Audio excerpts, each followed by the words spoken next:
Are you stuck in bronze or iron? Well, there's no need to worry because I'm here to get you out of it. I'll be giving you different tips that specifically apply to those ranks to get you out of it and get you into silver. Make sure you watch the entire video though because they all link up and need to be combined together. Let's get straight into it. The trenches of iron and bronze are very, very tough to get out of, if you don't know what you're doing, that is.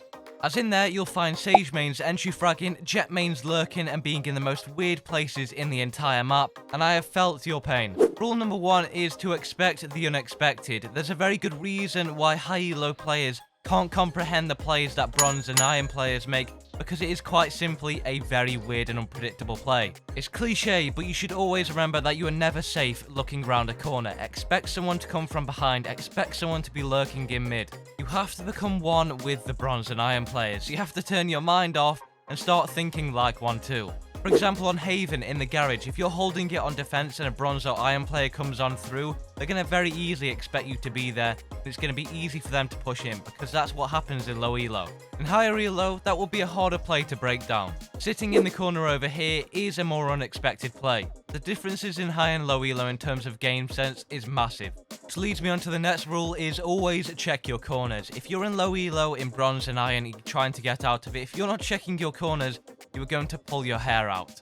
They will be absolutely everywhere. They will camp like rats in corners and not move. The corners are the most common spaces you will find people in low elo. You can already see how complicated things get when you potentially have a Jet lurking mid when she's meant to be entry fragging, and you have people camping in corners every chance you get. Which is why your mechanics need to be down to a T. And the sole thing that can carry you out of this is your mechanics too.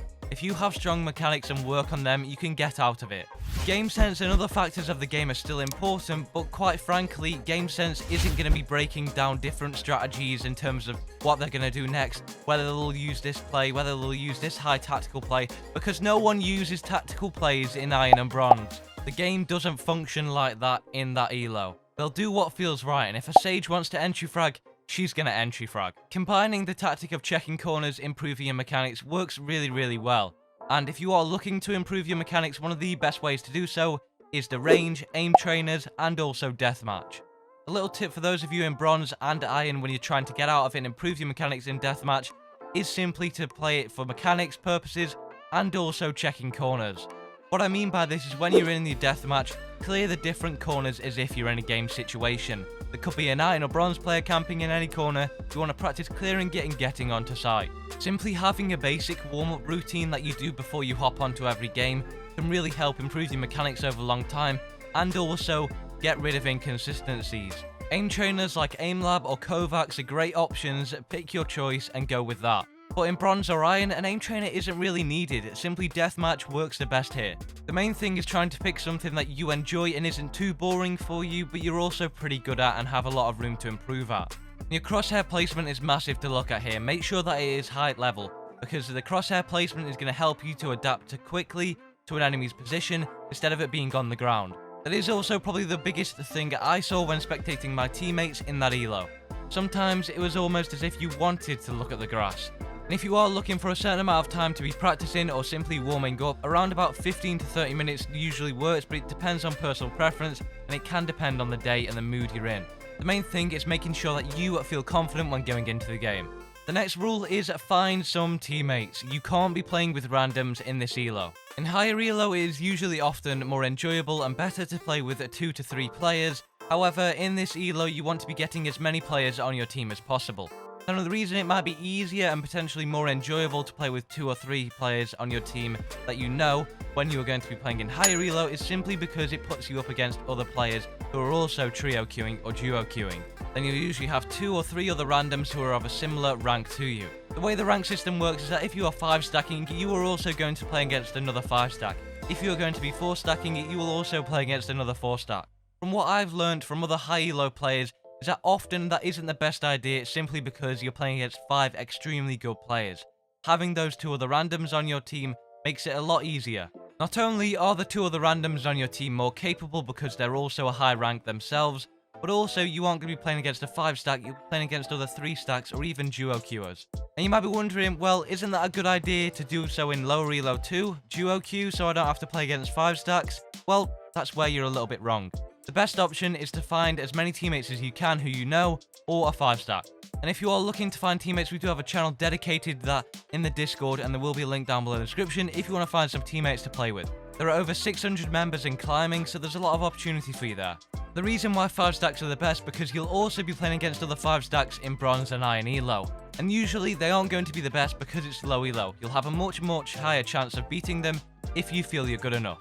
And the main reason here is that the randoms in low elo are absolutely horrendous. The teammates that you will get are the worst teammates out there in all of the ranked elo. It is simply so much more favourable to do the other option, so go with that. The next rule is to always be improving, and this might sound, well, a bit obvious, but there's a little bit of a lore behind this. Majority of other players playing the game will also be improving too. Make sure you're improving as well and getting better every single day. You're not going to get out of iron and bronze instantly after this video. It will take time. It's not a shortcut. You're going to have to put in the work. And getting into another rank is also a big climb too. You're not going to win every single game and go on a massive winning streak. That might happen for a very select few, but often it isn't the case. What does take place is a consistent and gradual climb, and that's what you want to be aiming for. If you're winning 50% of your matches, you're going to stay stuck in the exact same position you were before. If you're winning 49% of your matches, you're going to have a gradual, small decline. However, if you're going to be winning 51% of your matches, there will be a gradual increase in elo. And a 51% climb is a lot better than a 49% loss, as losses in elo are a lot harder to get back. They are often more detrimental to the elo that you have originally gained. The positive, consistent climb is exactly what you want to be aiming for here. A small change like that will have greater impact in the long run, and it could be 51%, it could be 55%, it could be 60%, it even could be 75%. As long as you are having that gradual positive change, you'll eventually get out, and improving that positive change to work in your favour is going to help you. And the final rule is play the game and have fun. Quite a lot of it does come down to playing the game and learning, but also these tips are going to massively help you out and hopefully speed up that process of learning so you don't have to go through what I did too. If you're actively playing the game and making sure you're learning after every death and after every round, you're going to be improving no matter what. And having fun is a big part too, because if you're not going to be having fun, it's going to be a hard and long climb. And we don't want that. We want that consistent gradual climb where you're improving and also gaining elo at the same time and also having fun. And there are a lot of people who have also been in the same position that you are in bronze and iron, and they've eventually got out. There's a lot of people who have done that and gone straight to immortal or straight to diamond very quickly. Thank you for watching. I hope the tips have helped you out, and if they have, be sure to drop a like on the video and subscribe for more tips videos like this one. If you do want to watch my journey from getting out of silver into gold, I do stream every Tuesday, Wednesday, Thursday at 6:30 PM BST. There'll be a link down below in the description for the Twitch. And click on the video on your screen right now if you want to see the top 10 best crosshairs used in Valorant. I promise you it's worth a watch.